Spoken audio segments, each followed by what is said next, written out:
معزز خواتین، السلام علیکم ورحمۃ اللہ وبرکاتہ۔ نحمده ونصلی علی رسولہ الکریم، اما بعد فاعوذ باللہ من الشیطان الرجیم، بسم اللہ الرحمن الرحیم، رب اشرح لی صدری ویسر لی امری واحلل عقدۃ من لسانی یفقہوا قولی۔ میری عزیز بہنوں، آج ہم شکر کے موضوع پر کچھ گفتگو کریں گے۔ اللہ سبحانہ وتعالیٰ نے جو کتاب ہم پر نازل کی، یعنی ہمارے لیے بھیجی، ہماری ہدایت کے لیے، ہماری رہنمائی کے لیے، اگر ہم دیکھیں تو اس کا آغاز ہوتا ہے الحمدللہ رب العالمین سے، کہ سب تعریف، سب شکر اللہ رب العالمین کے لیے۔ حقیقت یہ ہے کہ اللہ تعالیٰ کی ہم پر بے شمار نعمتیں ہیں، اتنی کہ جن کو ہم گن بھی نہیں سکتے۔ وَإِن تَعُدُّوا نِعْمَتَ اللَّهِ لَا تُحْصُوهَا۔ خود ہماری ذات کے اندر، ہمارے آس پاس، زمین و آسمان میں کچھ ایسی ہیں کہ جن کو ہم دیکھتے ہیں، کچھ ایسی ہیں کہ جن کو ہم دیکھتے بھی نہیں اور ان کا ادراک بھی نہیں کرتے، ان کو جانتے بھی نہیں۔ حقیقت یہ ہے کہ کائنات کی ہر چیز کسی نہ کسی طرح ہماری خدمت میں لگی ہوئی ہے۔ ہم پر کیا لازم آتا ہے ان تمام چیزوں کو پہچانے، مانے اور ان پر اللہ تعالیٰ کا شکر ادا کریں کہ اس نے ان سب کو ہماری خدمت میں لگایا ہے۔ قرآن پاک میں آتا ہے وَسَخَّرَ لَكُم مَّا فِي السَّمَاوَاتِ وَمَا فِي الْأَرْضِ۔ اس نے تمہارے لیے مسخر کیا ہے جو کچھ آسمانوں اور زمین میں ہے، یعنی انسان کے فائدے کے لیے کام کر رہا ہے۔ جب ہر چیز ہمارے فائدے کے لیے کام کر رہی ہے تو پھر ہمارا کیا فرض بنتا ہے کہ ہم بھی کچھ کریں، ہم کچھ بھی کریں۔ اس کا ان چیزوں میں سے کسی چیز کو کوئی فائدہ نہیں ہے جو ہمیں فائدہ پہنچا رہا ہے۔ مثال کے طور پر اگر آپ دودھ پیتے ہیں اور آپ بکری کا شکریہ ادا کرتے ہیں یا آپ بکری کے لیے کچھ کرنا چاہتے ہیں، اس کو تو کچھ فائدہ نہیں، اس کو تو احساس بھی نہیں کہ آپ اس کے لیے کیا کر رہے ہیں۔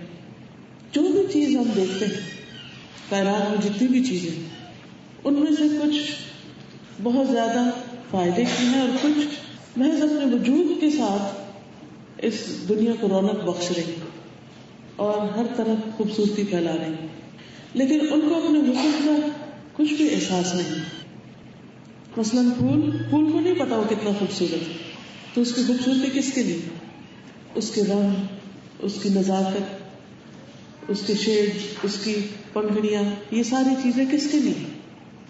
اگر آپ صرف ایک پھول پر ہی غور کرنا شروع کر دیں، یا اس کے اندر پائی جانے والی خوشبو یا اس کا رنگ، تو یہ سب کچھ پھول کو تو کچھ فائدہ نہیں دے رہا۔ اس سے نہ پھول کا پیٹ بھر رہا ہے اور نہ ہی پھول کو خود کوئی اس سے لذت حاصل ہو رہی ہے۔ اس کا تن، دھن، من کس کے لیے؟ انسان کے لیے۔ انسان اس کو دیکھتا ہے، اس کی خوشبو سونگتا ہے، اس سے فائدہ اٹھاتا ہے اور پھر اس سے بعض اوقات بہت سے اور مختلف چیزیں بناتا ہے، جیسے دوائیاں وغیرہ بنتی ہیں یا ہماری صحت یا غذا کے کام کچھ پھول آتے ہیں۔ تو یہ سب کچھ جب ہمیں فائدہ پہنچا رہا ہے تو ہم جواباً ان کو کچھ بھی نہیں دیتے، دے بھی نہیں سکتے۔ لیکن ہمیں کرنا کیا ہے کہ جس نے اس کو ہمارے لیے بنایا ہے ہم اس کے شکر گزار ہوں، ہم اس بات کو ماننے والے ہوں کہ یہ اسی کی طرف سے ہے، اسی نے ہمیں دیا ہے، کوئی اور نہیں دینے والا۔ یعنی اللہ سبحانہ وتعالیٰ ہی نے اس کو بنایا ہے، اسی نے اس کے اندر ہمارے لیے فائدے رکھے ہیں، یہ اسی کا ہم پر احسان ہے، لہذا اس نعمت پر ہم اس کے شکر گزار ہیں اور ہم اس کے ساتھ کسی اور کو شریک نہیں کرتے۔ تو گویا شکر ادا کرنے کے لیے ضروری ہے کہ ہم شرک سے پوری طرح بچنے والے ہیں، کہ جس کی طرف سے نعمت آئی ہے اسی کے لیے اس کو مانیں اور پھر اس کی اطاعت کریں، اس کے وفادار بن جائیں، اس کے آگے جھکیں، اور مزید بھی اگر ہمیں کوئی ضرورت ہے تو اسی کی طرف رجوع کریں۔ جیسے ابن عباس رضی اللہ تعالیٰ عنہ کو نبی صلی اللہ علیہ وسلم نے فرمایا تھا کہ اذا سألت فاسأل اللہ، جب تم مانگو تو اللہ سے مانگو، وَإِذَا اسْتَعَنْتَ فَاسْتَعِنْ بِاللَّهِ، اور اگر مدد چاہیے تو اللہ سے مدد مانگو۔ تو اللہ سے سوال کرنا، اللہ تعالیٰ سے مدد چاہنا، اس کی طرف رغبت کرنا، اس کی طرف متوجہ ہونا، اس کی طرف پلٹنا، یہ سب شکر کے اظہار کے طریقے ہیں. تو شکر کے لیے اللہ سبحانہ وتعالیٰ نے ہمیں حکم بھی دیا ہے. قرآن مجید میں آتا ہے وَكُن مِّنَ الشَّاكِرِينَ کہ آپ شکر گزار بندوں میں شامل ہو جائیں. یہ سورۃ الاعراف کی آیت نمبر 144 ہے. اور اس شکر کا اظہار صرف کسی ایک مخصوص وقت میں نہیں ہوگا بلکہ دن کے مختلف حصوں میں ہم شکر ادا کرتے رہیں. مثلاً جب ہم نیند پوری کرنے کے بعد صبح اٹھیں تو پہلا کلمہ ہماری زبان پر کیا ہونا چاہیے؟ الحمدللہ الذی احیانا بعدما اماتنا والیہ النشور. کہ اللہ کا شکر ہے جس نے موت کے بعد ہمیں زندگی عطا کی ہے, اس نیند کے بعد ہمیں جاگنے کی توفیق دی اور اسی کی طرف پھر اکٹھے ہونا ہے, جمع ہونا ہے, پھر اٹھایا جانا ہے, یعنی اسی کی طرف ہمیں پلٹنا ہے. تو اس سبق کو یاد کرنا. پھر اسی طرح صبح اٹھتے ہیں تو بھوک لگی ہوتی, جب کھانا ملتا ہے تو کیا کرنا چاہیے؟ اللہ ہی کا نام لے کر کھانا چاہیے اور کھانے کے بعد اللہ ہی کا شکر ادا کرنا چاہیے. پیاس لگتی ہے, پانی ملتا ہے, پانی پیتے ہیں تو کیا کرنا چاہیے؟ اللہ تعالیٰ کا شکر ادا کرنا چاہیے. اللہ تعالیٰ ایسے بندے سے محبت کرتا ہے کہ جو نعمت کے ملنے پر شکر ادا کرتا ہے.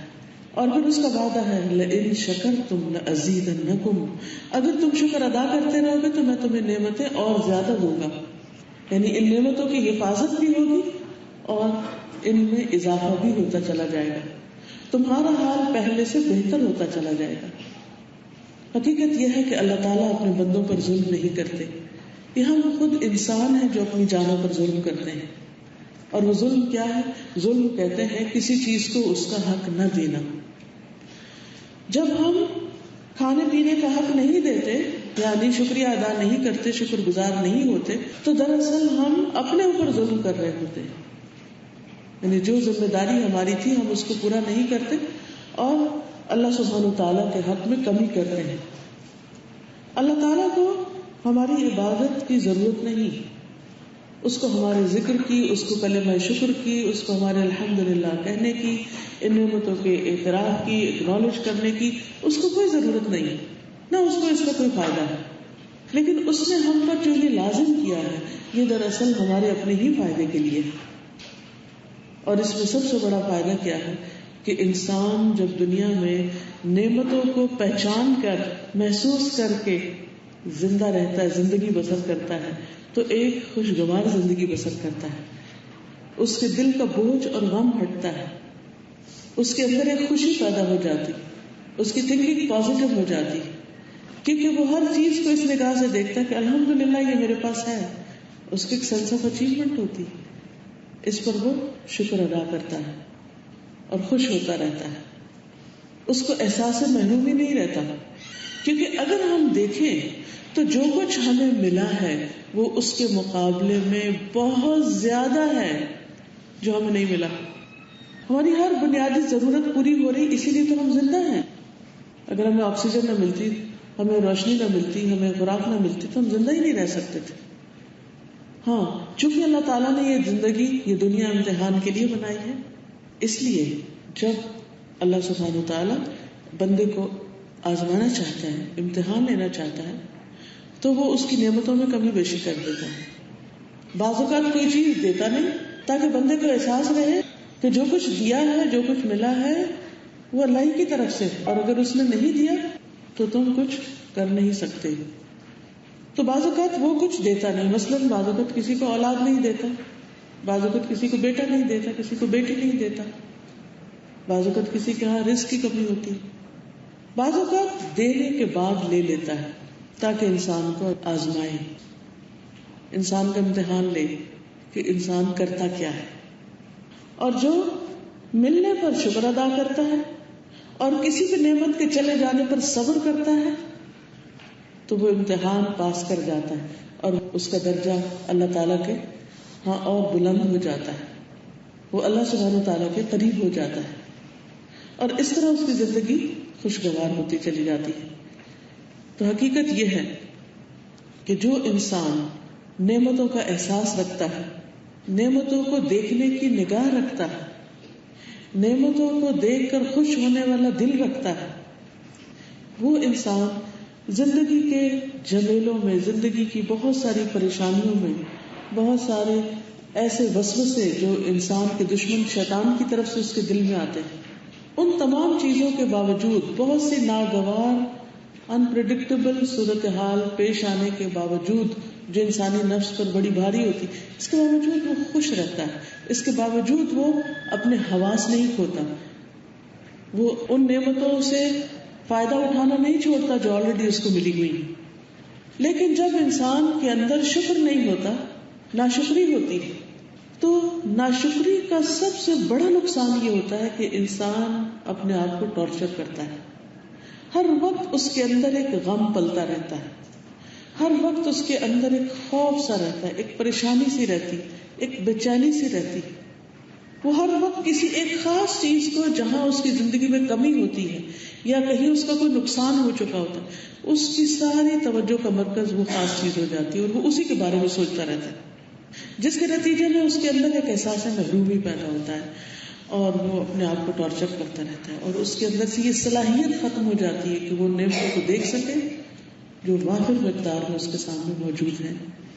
تو اس لیے انسان کو چاہیے کہ وہ شکر گزار بندہ بننے کے لیے اپنے اندر اللہ تعالیٰ کی بے شمار ان گنت نعمتوں کو دیکھنے کی صلاحیت پیدا کرے، اور پھر صرف دیکھتا ہی نہ چلا جائے، صرف استعمال ہی کرتا نہ چلا جائے، بلکہ شکر ادا کرتا چلا جائے. اسی لیے ہم دیکھتے ہیں کہ قرآن مجید میں اللہ تعالیٰ فرماتے ہیں فَاذْكُرُونِي أَذْكُرْكُمْ وَاشْكُرُوا لِي وَلَا تَكْفُرُونِ. تم مجھے یاد کرو، میں تمہیں یاد رکھوں گا، اور تم میرا شکر ادا کرو اور میری ناشکری نہ کرنا. کیونکہ وَلَا تَكْفُرُونِ منع کیا گیا، لیکن پھر بھی اگر انسان ناشکرا ہے وَلَئِن كَفَرْتُمْ فَإِنَّ عَذَابِي لَشَدِيدٌ، اگر تم نے کفر کیا، ناشکری کی، تو میرا عذاب بھی بڑا سخت ہے. تو یہ ایک حقیقت ہے کہ بعض اوقات انسان جب نعمتوں کی قدر نہیں کرتا، سب کچھ ہونے کے باوجود بھی رب سے ناراض رہتا ہے، بندوں سے ناراض رہتا ہے، چھوٹی چھوٹی باتوں پر، چھوٹی چھوٹی محرومیوں پر، شکر کی بجائے شکوے شکایات کرتا رہتا ہے، تو نتیجہ کیا ہوتا ہے کہ اس سے مزید اور بھی بہت سی نعمتیں جو اس کے پاس ہوتی ہیں وہ چھننے لگتی، حتیٰ کہ اس سے اللہ سبحانہ و تعالیٰ نیکی کے کاموں اور عبادت کے کاموں کی توفیق بھی چھیننے لگتا ہے. کیونکہ الحمدللہ کہنا جو ہے افضل الشکر ہے، شکر کا سب سے بہترین طریقہ ہے. تو جب نعمت ہوتی ہے اور انسان اس پر خوش ہونے کی بجائے، اس کو ماننے کی بجائے، اس کو شکر ادا کرنے کی اس کو ناراض ہوتا ہے اور اس کو نعمت نہیں سمجھتا، تو نتیجہ کیا ہوتا ہے کہ اللہ تعالیٰ پھر اس سے شکر کی توفیق چھین لیتا ہے. اور پھر جب وہ توفیق چھننے لگتی تو پھر بہت سی نیکیوں میں انسان پیچھے رہنے لگتا ہے. کیونکہ شکر صرف کھانے پینے پر ہی نہیں، اگر ہمیں اللہ تعالیٰ کسی چھوٹے سے چھوٹے کام کی بھی توفیق دیتے ہیں، مثلا کسی کی مدد کرتے ہیں، کسی کے کام آتے ہیں، کسی کی عیادت کرتے ہیں، کسی بھوکے کو کھانا کھلاتے ہیں، تو اس پر بظاہر ہم احسان کر رہے ہوتے ہیں کسی پر. لیکن جو بندہ حقیقی معنوں میں شکر گزار ہوتا ہے، وہ اس موقع پر بھی اللہ کا شکر ادا کرتا ہے کہ اللہ تیرا شکر ہے کہ تو نے مجھے اس کام کے لیے چنا کہ میں کسی کے کام آ سکوں، ورنہ یہ تیرا کام تو کوئی بھی کر سکتا تھا. اگر میرے ہاتھوں کسی کو بھوکے کو کھانا کھلایا تو نے اس کو میرے پاس بھیج کر مجھے سعادت بخشی، مجھے موقع دیا کہ میں یہ کر سکوں. اور جو ناشکرا انسان ہوتا ہے اس کا طرز عمل اس کے بالکل برعکس ہوتا ہے. وہ اس نیکی کو اپنے لیے ایک بوجھ سمجھتا ہے، ایک مصیبت سمجھتا ہے، اور وہ اس کام کو اپنے لیے پریشانی بنا لیتا ہے. نتیجتاً خود بھی بیزار ہوتا ہے، خود بھی اس کام کے کرنے کو انجوائے نہیں کرتا، اور جو آس پاس کے لوگ ہوتے ہیں ان کو بھی تکلیف دیتے. اسی لیے اللہ سبحانہ وتعالیٰ فرماتے ہیں وَلَا تُبْطِلُوا صَدَقَاتِكُمْ بِالْمَنِّ وَالْأَذَىٰ، اپنے صدقات کو احسان جتا کر، اذیت دے کر ضائع مت کرو، اس کو ضائع مت کرو. کیوں؟ اس لیے کہ جب انسان اچھا کام کر لیتا ہے، کسی انسان کے ساتھ احسان کرتا ہے اور پھر اس کو تکلیف دیتا ہے، تو پھر نتیجہ کیا ہوتا ہے؟ یہ ایک ناشکری کی کیفیت ہوتی ہے، اور نتیجہ میں پھر انسان کو اس سے وہ موقع چھننے لگتا ہے اور نیکی کی وہ کیفیت اس سے دور ہونے لگتی. ہم دیکھتے ہیں کہ اللہ سبحانہ تعالیٰ کے جتنے بھی پسندیدہ بندے رہے، خواہ وہ انبیاء میں سے ہوں، صدیقین، شہداء، صالحین میں سے، ہمیشہ اللہ تعالیٰ کے شکر گزار رہے.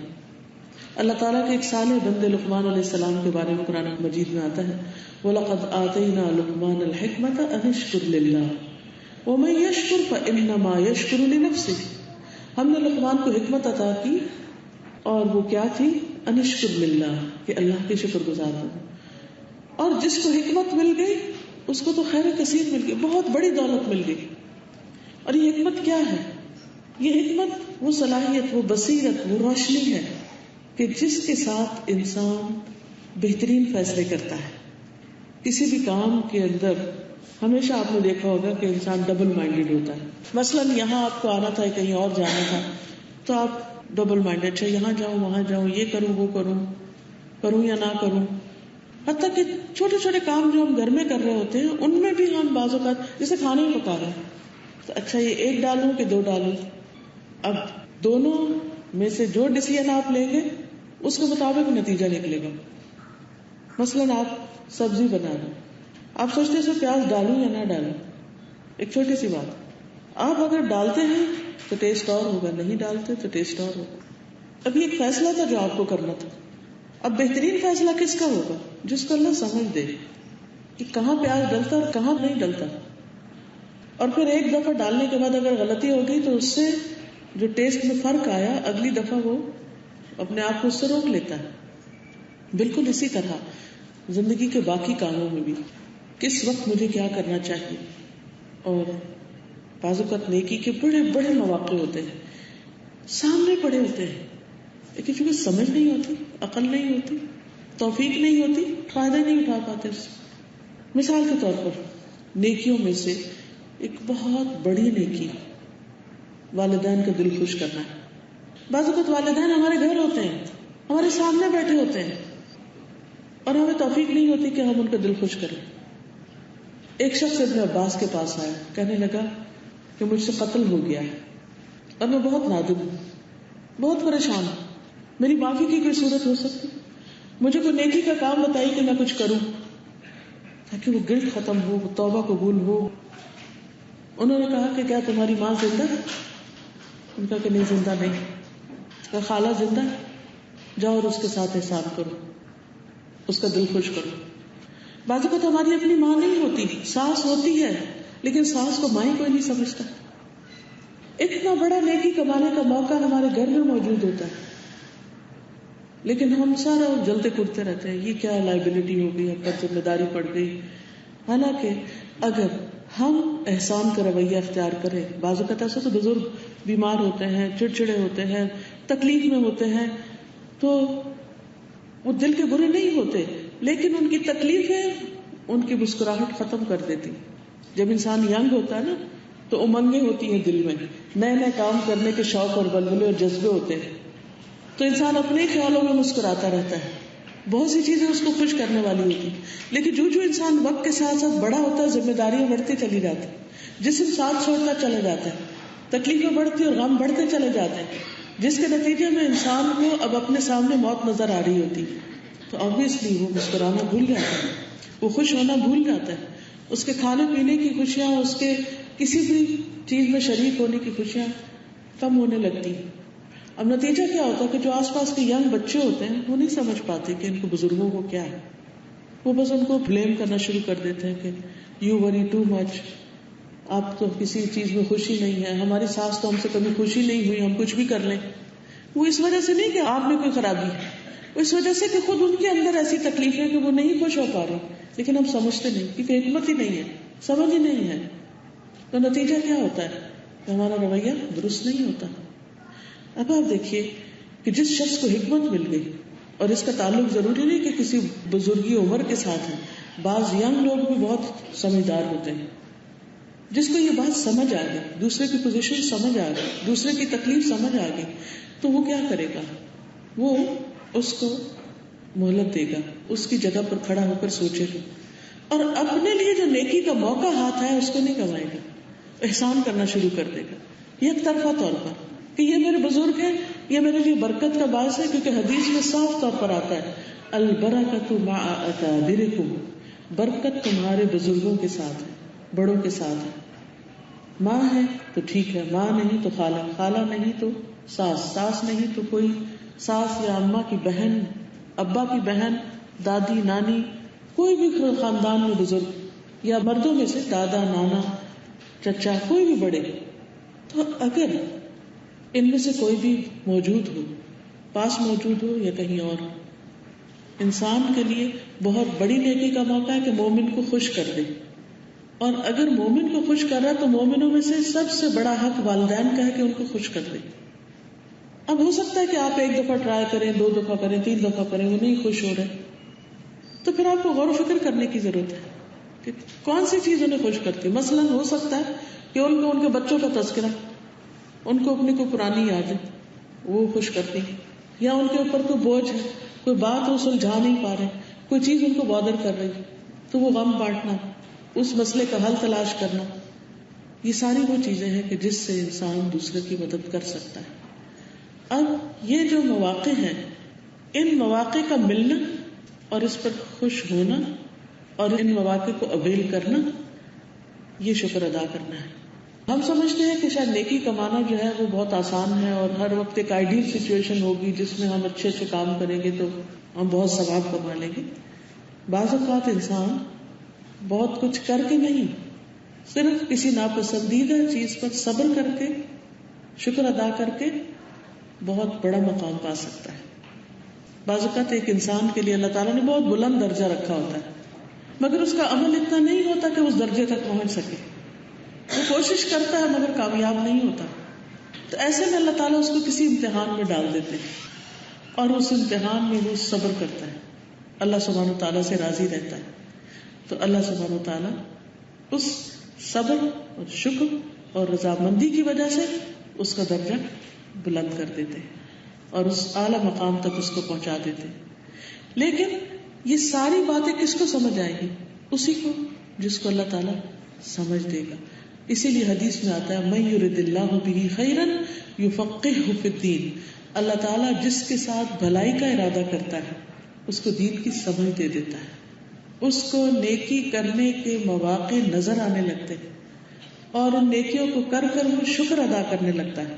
اسی لیے اللہ تعالیٰ فرماتا ہے کہ ہم نے لقمان کو حکمت عطا کی تھی کہ اپنے رب کا، اللہ کا شکر ادا کرو. وَمَن يَشْكُرْ فَإِنَّمَا يَشْكُرُ لِنَفْسِهِ، اور جو شکر ادا کرتا ہے وہ اپنے ہی لیے کرتا ہے.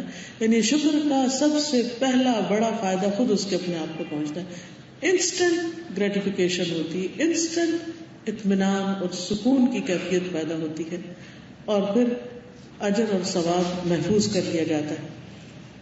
پھر اسی طرح اگرچہ یہ بہت بڑی نیکی ہے لیکن بہت کم لوگوں کو نصیب ہوتی، یعنی شکر گزار رہنا.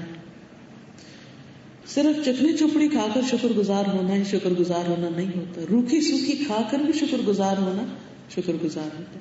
لیکن یہ کس وقت ہوتا ہے؟ جب انسان دنیا کے معاملے میں اپنے سے نیچے والوں کو دیکھتا ہے. اگر اپنے سے اوپر والے کو دیکھتا ہے تو پھر اس کے آنسو نہیں رکتے. مثلا اگر آپ کے پاس سوکھی روٹی کھانے کو ہے اور آپ کی بہن یہ بھی تلی ہوئی کھا رہی ہے تو آپ کبھی بھی شکر ادا نہیں کر سکتے، کیونکہ آپ یہی سوچیں گے کہ میری بہن تو ایسے اور ایسی نعمتوں میں اور میرے پاس کچھ بھی نہیں ہے. آپ کے حلق سے آنسو نیچے گرتے چلے جائیں گے، اندر ہی اندر روتے رہیں گے، آپ خوش نہیں ہو سکتے. لیکن اگر آپ دوسری طرف ان لوگوں کا سوچ لیں کہ جن کو سوکھی روٹی بھی کھانے کو نہیں ملتی، تو آپ کو سوکھی روٹی کا نوالا بھی بہت مزہ دینے لگے گا، آپ اس کو بھی انجوائے کرنے لگیں گے کہ اللہ تیرا شکر ہے کہ ہے. کتنے ہی لوگ ایسے ہیں جن کے پاس یہ بھی نہیں ہے. تو اس لیے کبھی بھی کسی چیز پر اگر دل چھوٹا ہونے لگے، اگر یہ خیال آنے لگے کہ میری تو قسمت پھوٹی ہوئی ہے اور میرے پاس تو کچھ بھی نہیں ہے اور میرا تو شوہر بھی اچھا نہیں اور میرے تو بچے بھی ایسے ہیں، تو فوراً سوچئے ان لوگوں کے بارے میں کہ جن سے اللہ تعالیٰ نے یہ نعمتیں لے لی ہیں یا ان کے پاس ہیں ہی نہیں. اب مثلا بچوں کو پیدا کرنا، بچوں کا پالنا پوسنا، ان کو بڑا کرنا ایک تکلیف دہ عمل ہے اور ایک مسلسل رسپانسبلٹی، ایک مشکل کام. اس میں 2 طرح کی خواتین ہوتی، کچھ تو ہر وقت بچوں کو کوستی رہتی ہیں اپنے آپ کو، بعض اوقات بچوں کو بددعائیں بھی دینے لگتی ہیں، بعض اوقات ان کو برا بھلا کہتی ہیں، موت تک ان کے لیے مانگنے لگتی ہیں، ایسی بھی مائیں ہوتی ہیں. اور کچھ ایسی ہوتی ہے کہ جو یہ بات سمجھ لیتی ہے کہ بچے تو ایسے ہی ہوتے ہیں اور اسی طرح پلتے ہیں، اور یہ ایک مستقل کام ہے جو کرنا ہے، اسے ایکسپٹ کر لیتی ہیں اس مشکل کو، اور اس کے بعد یہ سوچ کر کہ یہ ہمارے لیے صدقہ جاریہ ہوں گے، یہ ہمارے لیے آنکھوں کی ٹھنڈک ہوں گے، دنیا اور آخرت میں ہمارے لیے خیر بھلائی کا سبب ہوں گے، تو اس خوشی کو سامنے رکھتے ہوئے، اس انجام کو سامنے رکھتے ہوئے، ان ساری تکلیفوں کو، بچوں کی طرف سے آنے والی پریشانیوں کو صبر کے ساتھ جھیلتی رہتی اور شکر گزار رہتی. اب مثلاً بعض خواتین ایسی ہوتی ہیں کہ جن کے بچے بچتے ہی نہیں، ایک پریگنینسی ہوئی وہ ختم ہو گئی، ایک بچہ پیدا ہوا وہ فوت ہو گیا، دوسرا تیسرا، کئی ایسی مثالیں ملتی. اب بظاہر دیکھنے میں تو ہائے بیچاری، لیکن حقیقت یہ کہ ہائے بیچاری نہیں. جس عورت کا کوئی بچہ فوت ہو جاتا ہے اور وہ اس پر صبر کرتی تو قیامت کے دن وہ بچہ اس کو جنت میں لے جانے کا سبب بنے گا. لیکن اگر دنیا میں ایسی کوئی عورت نظر آئے تو سارے خاندان والے بھی تانے دینا شروع کر دیتے ہیں، اور وہ خود بھی اپنے اندر ایک پریشانی کا شکار ہو جاتی ہے، یا پھر روتے دھوتے زندگی بسر کرتی ہے کہ شاید میں بہت بدقسمت ہوں، کیونکہ سب اس کو منحوس قرار دینے لگتے ہیں. اب وہ اپنا مقام کہاں دیکھ رہی ہے؟ لوگوں کی نظروں میں.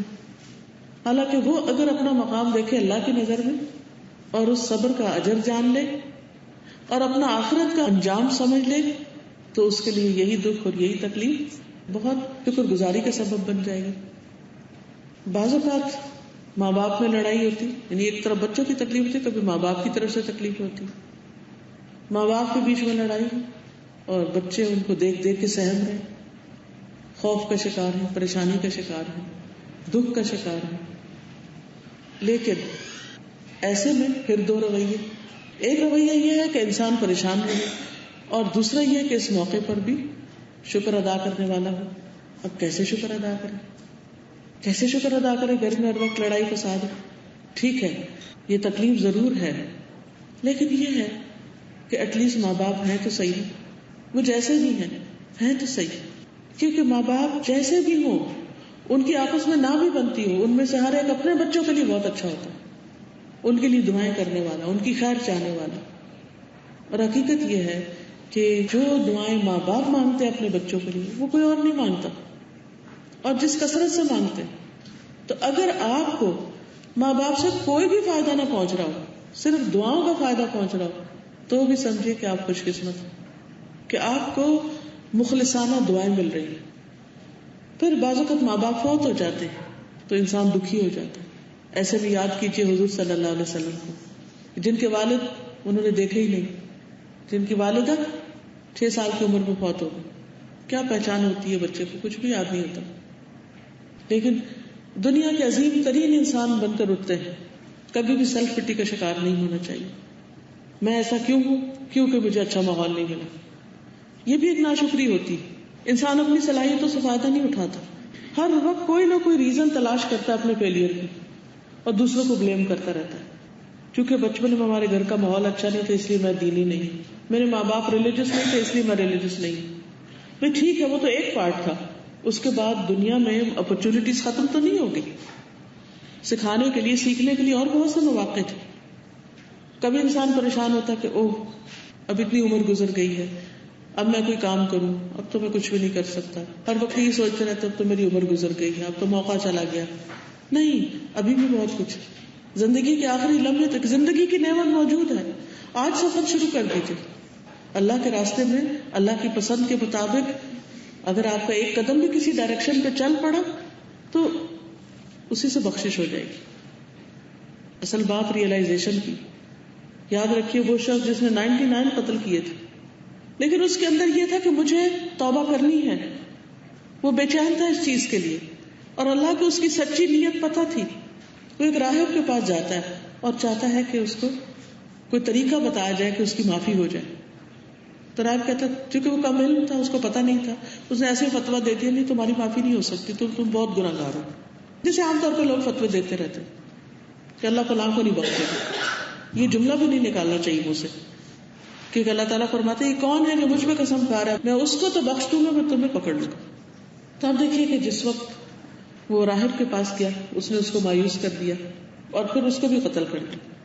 مگر پھر بھی وہ جو اس کا ارادہ تھا، جو نیت تھی، وہ سچی تھی کہ مجھے توبہ کرنی.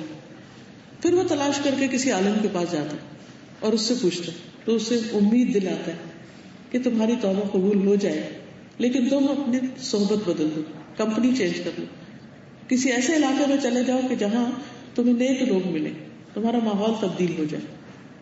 تو وہ دیر نہیں لگاتا، اسی وقت فیصلہ کرتا ہے اور چل پڑتا ہے، اسی وقت قدم اٹھا لیتا ہے. اور ابھی آدھا ہی فاصلہ طے کرتا ہے، آدھے فاصلے سے ایک بالش زیادہ کہ موت کے فرشتے آ جاتے ہیں اور دونوں طرح کے فرشتے آپس میں جھگڑنے لگتے ہیں. نیکی کے فرشتے کہتے ہیں ہم اس کی جان لیں گے کیونکہ اس نے توبہ کر لی تھی، دوسرے کہتے ہیں نہیں ہم لیں گے کیونکہ ابھی وہ وہاں نہیں پہنچا تھا جہاں یہ توبہ کے لیے جا رہا تھا یا اچھی زندگی بسر کرنے کے لیے. تمہارا اللہ سبحانہ وتعالیٰ حکم دیتے فرشتوں کو کہ زمین ناپ لو، جس طرف کی زمین زیادہ ہے اس طرف کے فرشتے جان لے لیں گے. یعنی اگر یہ جہاں جا رہا تھا وہاں تک کا فاصلہ زیادہ ہو چکا تو نیکی کے فرشتے اس کی جان لیں. اور وہ ناپا گیا تو ایک بالش بھر صرف زیادہ تھا، تھوڑا سا یعنی گویا ایک قدم ہی تھا. کوئی بھی نیک کام آپ کرنا چاہتے ہیں، مثلاً حفظ کرنا چاہتے ہیں قرآن مجید، مثلاً کچھ سیکھنا چاہتے ہیں، کوئی ایسا خیراتی ادارہ بنانا چاہتے ہیں، دنیا کا کوئی نیکی کا کام کرنا چاہتے ہیں جو آپ کا شوق رہا ہے، تو سیلف پٹی کا شکار ہو کے، لو سیلف اسٹیم کا شکار ہو کے کہ نہیں میں تو نہیں کر سکتی، اب تو میں بیمار ہوں، اب تو میری عمر گزر گئی، اب تو میری ذمہ داریاں بہت ہو گئی. نہیں، اگر آپ سمجھیں نا کہ میرے پاس صرف ایک دن ہے زندگی کا تو آج ہی شروع کر دیں، کر گزرے. کیونکہ اگر آپ نے قدم اٹھا لیا تو اللہ قبول کرنے والا ہے. لیکن یہ وہی کر سکتا ہے کہ جو شکر گزار بندہ ہوتا ہے، کیونکہ اللہ تعالیٰ کا وعدہ ہے لئن شکرتم لأزیدنکم، اگر تم نے شکر ادا کیا تو میں تمہیں زیادہ دوں گا. یہاں کیسے شکر ہے کہ وہ اپنی اس نعمت کی صلاحیت کی قدر کر رہا ہے جو اللہ نے اس کو دی ہے، اس سوچ کی، اس خیال کی نیکی کا جو اللہ نے اس کے دل میں ڈالا، اس کے اوپر شکر گزار ہے کہ وہ اس کو عمل میں لے آئے. محض خیالات سے تو کوئی چیز نہیں بنتی جب تک انسان کوئی ایکشن نہ لے. تو ایکشن لینے کے لیے کیا ضروری ہے کہ جو سوچا ہے اس کو کر ڈالا جائے.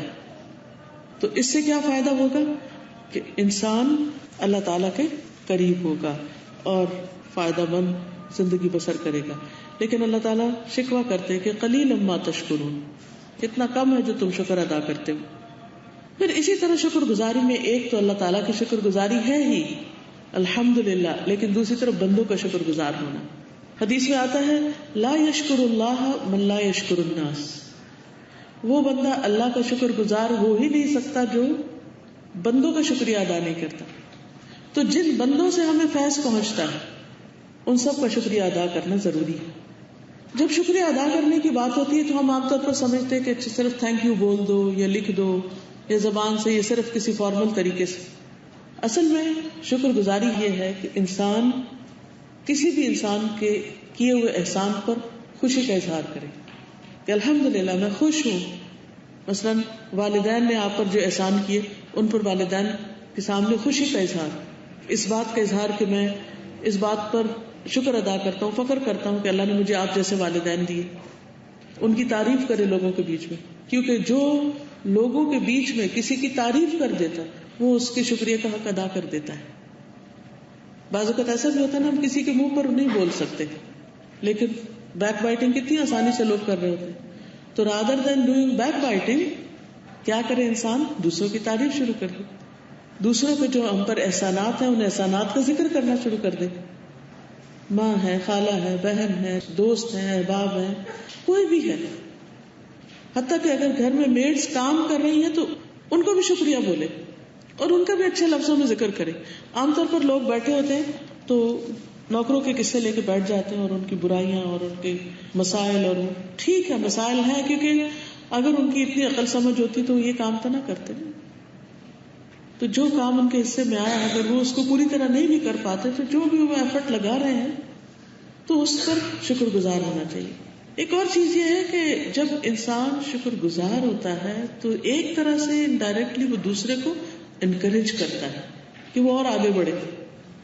مثلا اگر آپ میڈ کا شکریہ ادا کرتے تو عموماً لوگ کہتے ہیں نہیں سر پہ چڑھ جائیں. ٹھیک ہے جب وہ غلط کام کرے تو آپ ان کو ڈسپلن بھی کریں، لیکن جب وہ کوئی اچھا کرے تو نبی صلی اللہ علیہ وسلم نے کیا فرمایا کہ جب تمہارا غلام کھانا پکائے تمہارے لیے تو اس کو اس میں سے کچھ ایک دو لقمے کھلاؤ. اور یہ ایک دو لقمے کھلانا دراصل کیا ہے؟ اس کو شکریہ ادا کرنا، اس کو خوش کرنا کہ ہم اکنالج کر رہے ہیں کہ تم اچھا کام کرتے.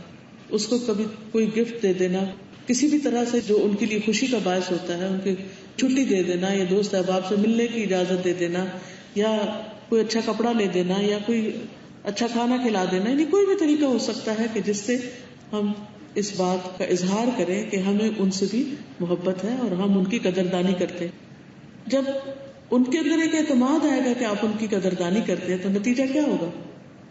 وہ پہلے سے اور زیادہ لائل ہوں گے، اور زیادہ آپ کے وفادار ہوں گے، اور زیادہ آپ کے ساتھ اچھا کریں گے۔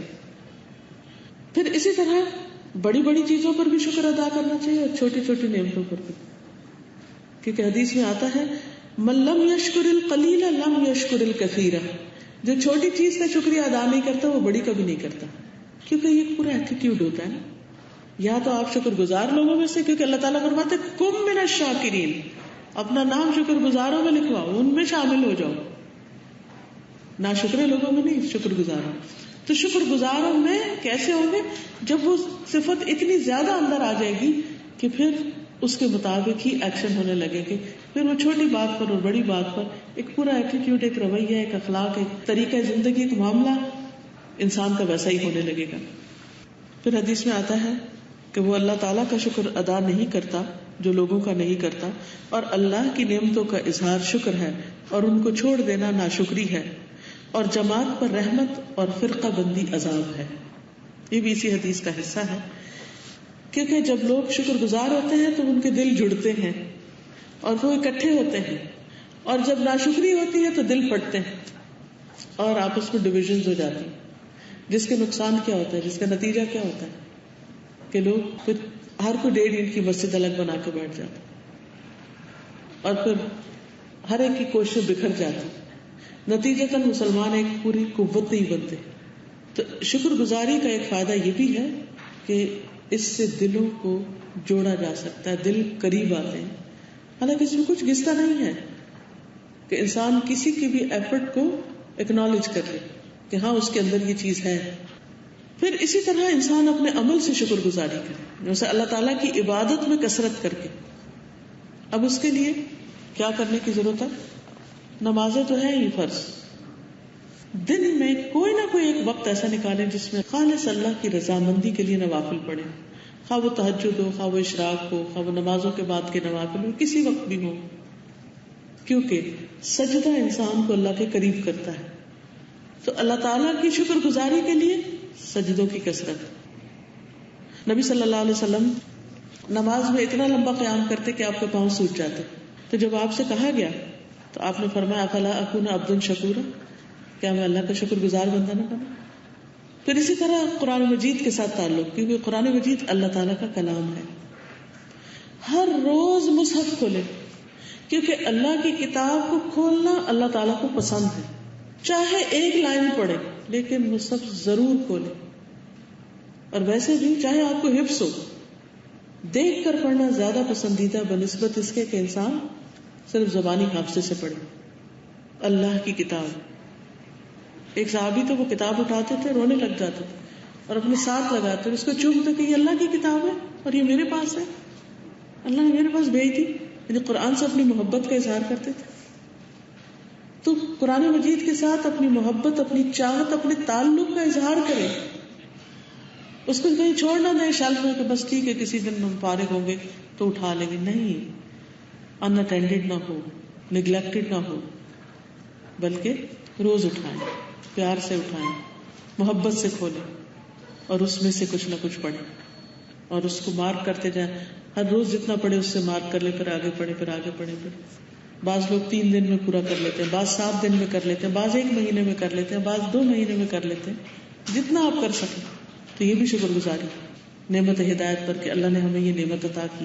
پچھلی امتوں کو آپ دیکھیں کہ ان کی کتابیں محفوظ نہیں رہی، ہماری کتاب محفوظ کتاب ہے اور یہ اللہ کا کلام ہے۔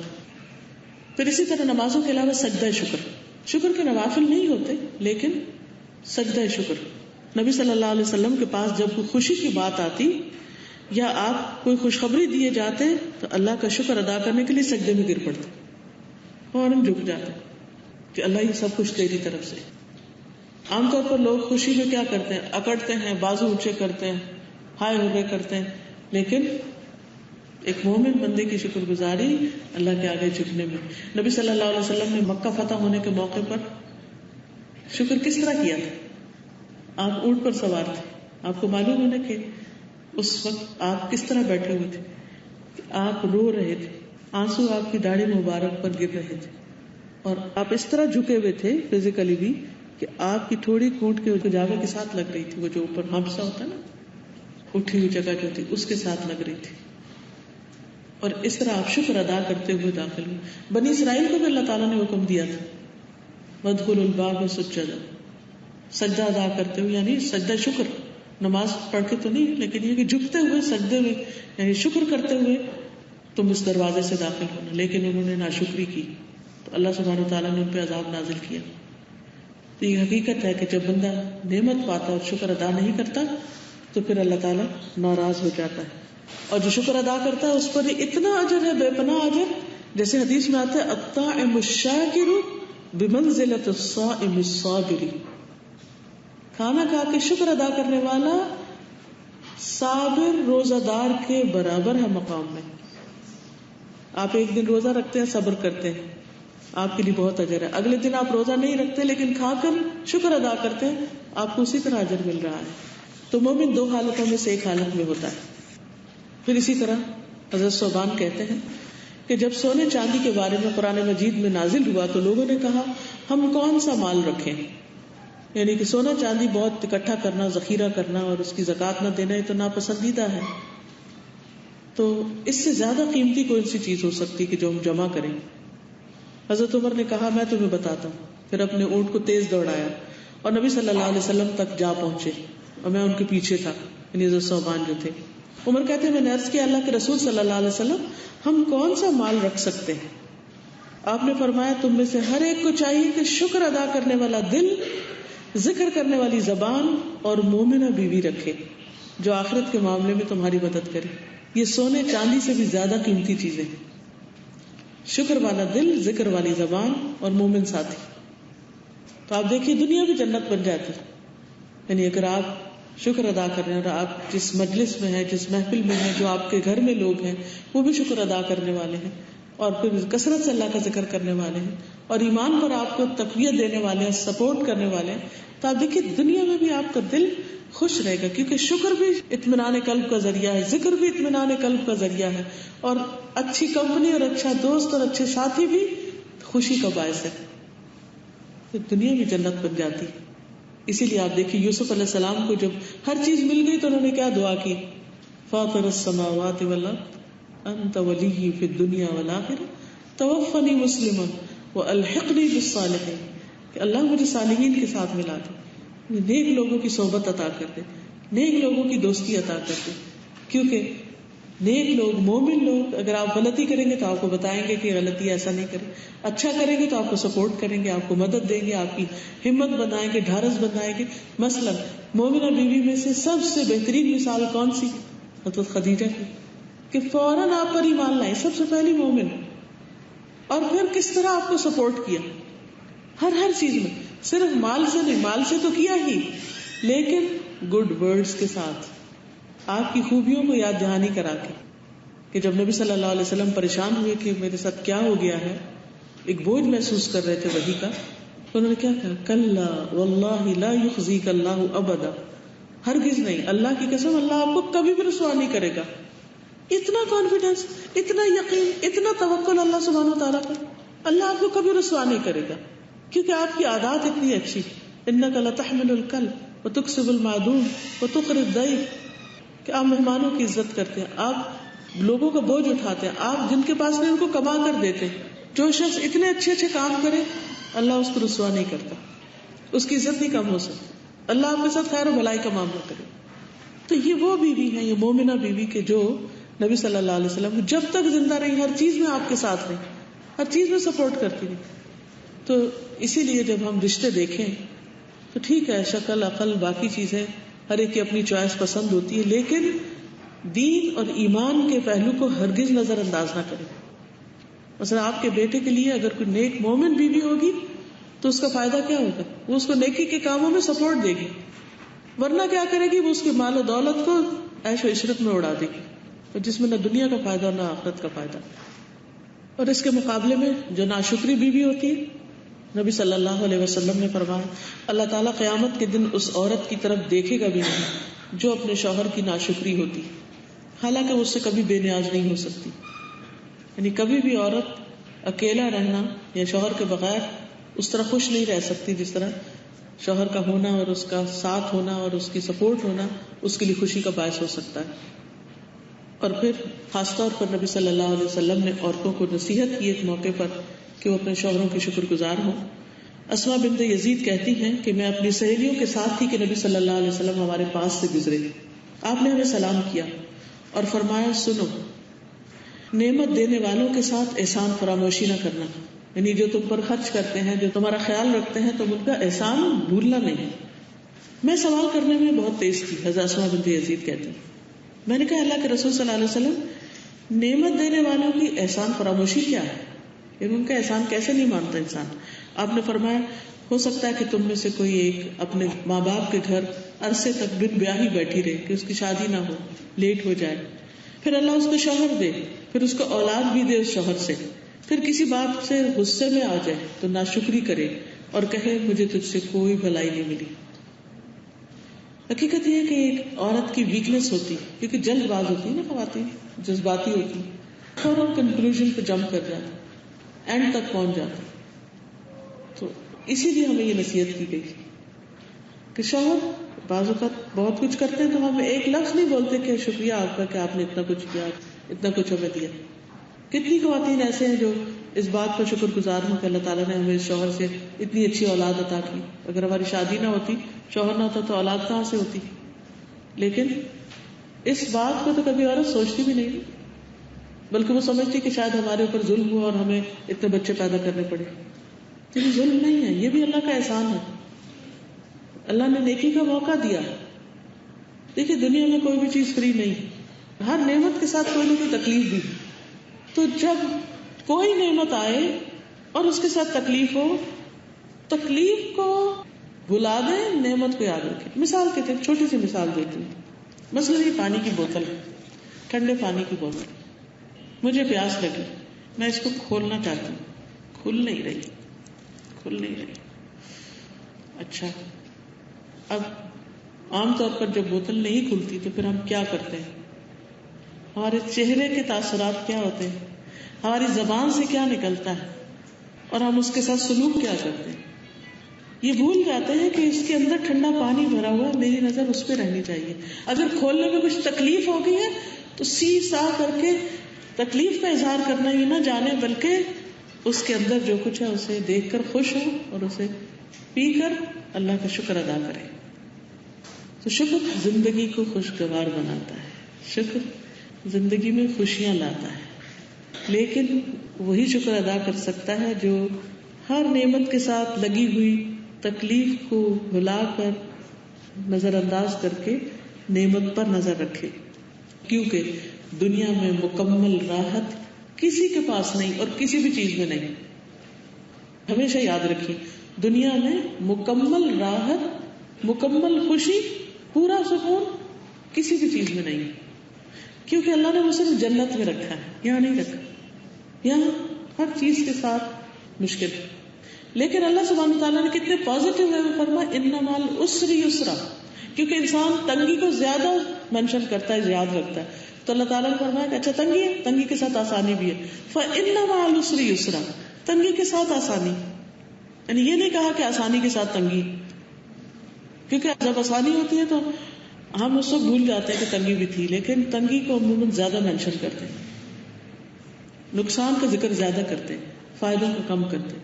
ملنے والی چیزوں کو زیادہ یاد نہیں رکھتے، لیکن جو نہیں ملی اس کو بہت یاد رکھتے. مثلا اگر ہم کسی کے گھر جاتے ہیں تو 100 خاطرے کرتا، خیال رکھتا ہے، کہیں اس غریب سے بھول چوک میں کوئی کمی ہو جاتی ہے، ہم کیا کرتے ہیں؟ 100 خاطرے بھول کے وہ ایک چیز پلے باندھ کے ساتھ لے آتے ہیں کہ اس نے ہمارے ساتھ یہ کیا. جیسے شادی ہوتی، عام طور پر خاندانوں میں جب شادیاں ہوتی تو کیا ہوتا ہے، مثلا سسرال والے جاتے ہیں یا بیٹی والے جاتے ہیں بچی کے سسرال میں، بیٹے والے جاتے ہیں بیٹی کے گھر میں، کہیں کوئی کمی بیشی ہو جائے بس اس کو انا کا مسئلہ بنا لیتے ہیں. اور یہ بھول جاتے ہیں کہ اللہ نے اتنی اچھی جگہ دی ہے، اتنا اچھا رشتہ ہو گیا، کب سے انتظار میں تھے، وہ ساری نعمتیں بھول گئے، بس یہ یاد رکھا کہ انہوں نے ہمارے ساتھ کیا کیا. انسان بھول چک ہو سکتے، بعض لوگ مزاج ایسے ہوتے ہیں.